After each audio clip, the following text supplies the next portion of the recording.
Welcome everyone to our week 3 concept check. Today we're talking about electrons.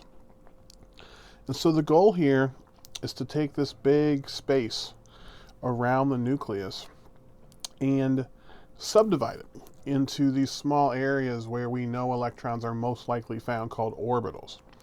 And so again, we have orbitals. That's where the electrons are found. And we have several layers of structure. We have what's called the shell number, which tells us the size of an orbital, and we have the subshell, which tells us the shape.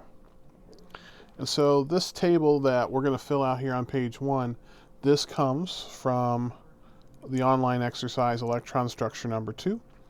And so this table will help you complete that exercise. Everything that you need for that to answer those questions is in this table.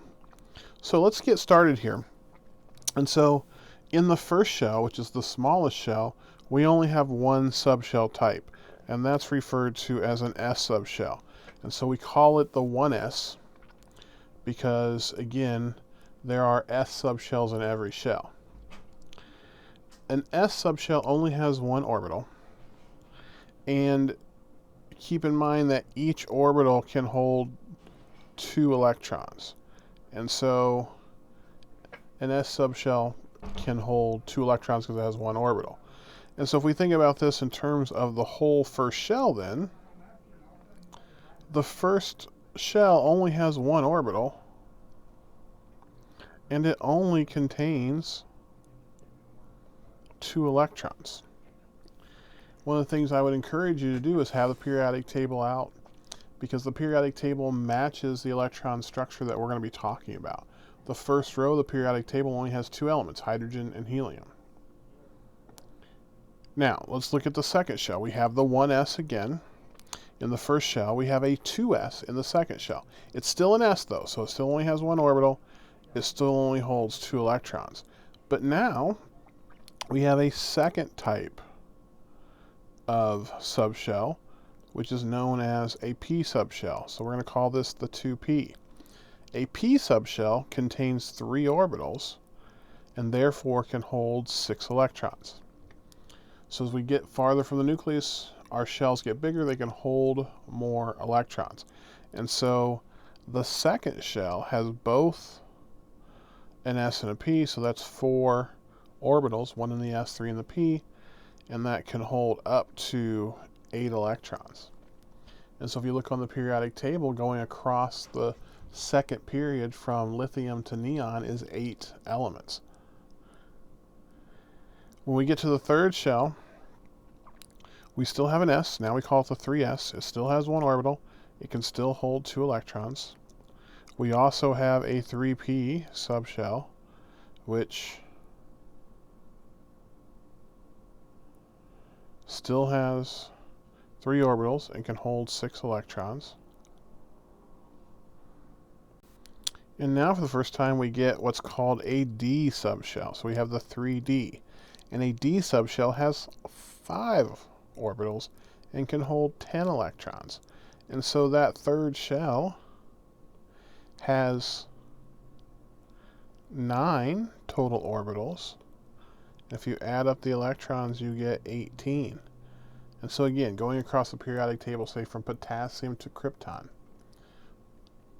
so including all 6 or all 8 of the main group columns, 1A through 8A, plus the transition metals, that is an 18 element long period. When we go out to the fourth shell, we still have the s. We have the 4s, which still has one orbital and can hold 2 electrons. We have the 4p, which has 3 orbitals and can hold 6 electrons. We have the 4d, which has 5 orbitals and can hold 10 electrons. And now, for the first time, we have what's called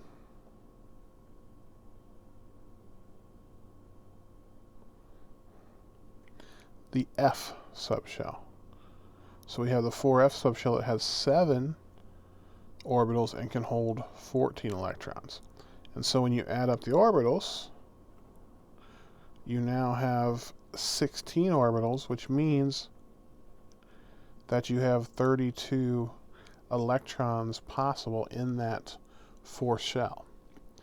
So keep in mind that if you were to go all the way across the periodic table in the lower periods, you'd include all 8 of the main group elements, all 8 of those columns, 1A through 8A.